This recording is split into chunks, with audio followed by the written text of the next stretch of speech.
Transfer केलेली. अंतिम आठवडा प्रस्ताव वरती चर्चा करत असताना आमदार रोहित पवार यांनी जो विषय मांडला आहे त्याचं उत्तर माननीय मुख्यमंत्री महोदय किंवा आमच्या सरकारच्या वतीने हे दिलं जाईलच.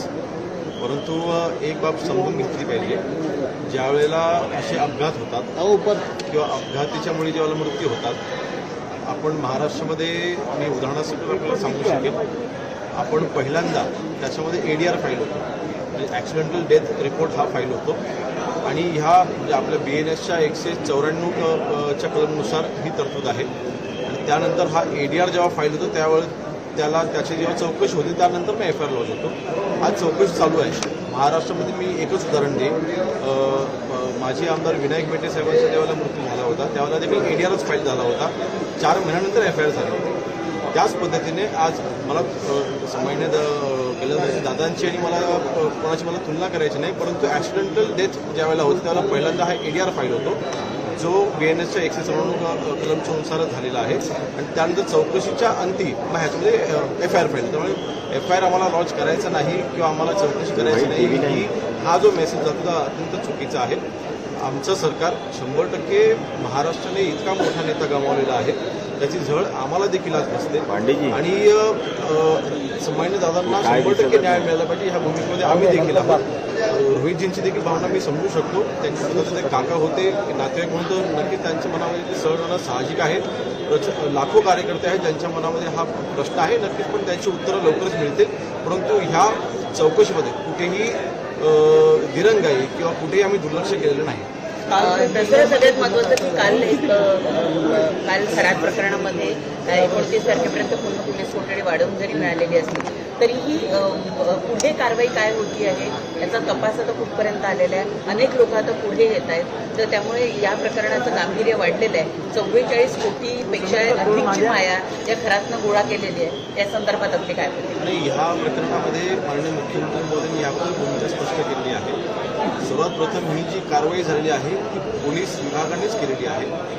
जी काही माहिती समोर आली त्यानंतर माननीय मुख्यमंत्री महोदयांनी याच्यामध्ये जी गुप्तता पाहून जी काही पावलं उचलायची होती आणि तो व्यक्ती होऊन जाणार नाही याची जी काही खबरदारी घेतली ती घेऊन माननीय मुख्यमंत्री महोदयांच्या निर्देशानुसार ही कारवाई झाली. आणि त्यानंतर आज 14 दिवसाची ही जी कस्टडी आहे त्याच्यामध्ये चौकशीसाठी ही कस्टडी आपण मागत असतो. चौकशीच्या मध्ये ज्या ज्या गोष्टी समोर येतील त्याच्यानुसार कारवाई होईल. युती सरकार 2014च्या वर्डिंगमधला अहवाल काल समोर ठेवण्यात आला आणि जे दोषी आहेत आणि जामीन गुन्हेगारीचा मला वाटतं कालानी पडला आहे त्याच्यानुसार जे काही कायदेशीर कारवाई करायची 100% आपण केली आहे. भविष्यामध्ये अशा घटना घडू नये ह्याकरता ज्या उपाययोजना करायच्या आहेत नैसर्गिक अशा नमुने मला या सगळ्या गोष्टी समावेश एक जो काही अपघात घडला की जे काही प्रकरण घडलं त्याच्यामधला शिकवण घेऊन भविष्यामध्ये होणार नाही याच्या पण उपाययोजना करतो. खराज से जुड़ा हुआ मामला है, कई मामले सामने आ रहे हैं उसमें जिस तरह से रात में जो है रेट बड़ी संदेश जी कट मार के रोल करना लेके आते थे और बेचा करते थे. देखिए अशोक खरात के मामले में उस व्यक्ति को कड़क शिक्षा होनी चाहिए. जो भी इन्वेस्टिगेशन में चीज़ें सामने आएंगी उस हिसाब से हम आगे एक्शन लेंगे. और 14 डेज की जो कस्टडी हमें मिली है पुलिस को जो मिली है उसमें इंक्वायरी करने के लिए हम एक कस्टडी की डिमांड करते हैं और कस्टडी हमें दी गई है. मेरे ख्याल से कस्टडी में इन्वेस्टिगेशन में जो भी चीज़ें सामने आएगी उसके ऊपर कार्रवाई होगी. सर 0 FIR रजिस्टर हुआ है यहाँ पे नहीं रजिस्टर हुआ उसको लेके रोहित पवार. देखिए एक बात हमें समझनी बहुत ज़रूरी है, ये एक प्लेन एक्सीडेंट था. जब भी ऐसे कोई एक्सीडेंट होते हैं या फिर कार के हो या फिर विमान के हो प्लेन के हो तभी इस केसेस में पहले ADR फाइल होता है, एक्सीडेंटल डेथ रिपोर्ट फाइल होता है. उस रिपोर्ट के आधार पर इन्वेस्टिगेशन होती है और फिर FIR फाइल होता है.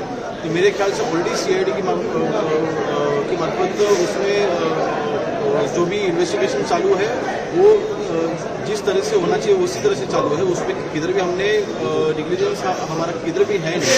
तो मेरे ख्याल से ऐसे भी पास्ट में भी महाराष्ट्र में ऐसे कुछ केसेस हुए जैसे हमारे एक्स MLA बेटे जी का जब भी डेथ हुई थी पहले उसमें ADR फाइल हुआ था और उसके बाद में FIR लॉन्च हुआ था. तो मेरे ख्याल से थोड़ा पेशेंस रखना चाहिए. रोहित जी की भावना में समझ सकता हूँ, उनके चाचा थे, रिलेशन भी था और उनके बहुत ही नज़दीक वो थे. तो मेरे ख्याल से उनके भावनाओं से मैं सहमत हूँ, लेकिन भविष्य में बिल्कुल अजितदादा को न्याय देने की भूमिका में हम भी हैं। सर, आप जिस तरह से कह रहे हैं कि एफआईआर की प्रक्रिया आगे जो प्रोसेस होता है एडीआर का हम पूरा कर रहे थे, उसके बाद कार्रवाई जो होती थी करते थे, लेकिन वहाँ पर एफआईआर कराने में जल्दबाजी की, आपको लगता है राजनीतिक प्रेशर था? क्योंकि चेन्नई में किया गया राजनीतिक प्रेशर था, मैं बता नहीं सकता हूँ कि एफआईआर तो कर्नाटक में फाइल हुआ है, लेकिन रोहित जी की इसमें जो भावना है मैं भावना बिल्कुल समझता हूँ और उनका इसमें बेसिकली उनकी जो फीलिंग्स है वो मैं समझता हूँ और उनकी तरह ही ऐसे लाखों का कार्यकर्ता है जिनके मन में ये सवाल है, बिल्कुल उनको सैटिस्फैक्टरी जवाब हम देने का बिल्कुल प्रयास करेंगे। त्या संस्थेला महाविकास आघाडी सरकारने जशी मदत केली होती तशी युती सरकारने 2014 मध्ये त्यांनी सुद्धा मदत जी आहे ती केली होती. पर्यटन विभागानं 1.5 कोटीचा निधी जो आहे तो त्या काळात 2018ला कराडच्या संस्थेला दिला. त्याची माहिती माझ्याकडे सध्या उपलब्ध नाही. तो निधी कोणाच्या मनानुसार झाला त्याची डिमांड कोणी केली होती, परंतु मला वाटतं ज्यावेळेला पर्यटन क्षेत्र म्हणून एखादं जेव्हा देवस्थान असतं तिथल्या भाविकांच्यासाठी ह्या सुविधा असतात, त्या काही कोणाच्या वैयक्तिक मालकीच्या नसतात. सरकारी जेव्हा आपण निधी खर्च करतो त्यावेळेस त्या सार्वजनिक उपयोगासाठीच्या असतात. त्याच उद्देशाने हा निधी दिलेला असावा. ह्याच्यामध्ये आत्ता जे प्रकरण घडले त्याला त्याच्यामध्ये थेट जोडणे करायचं चुकीचं नाही.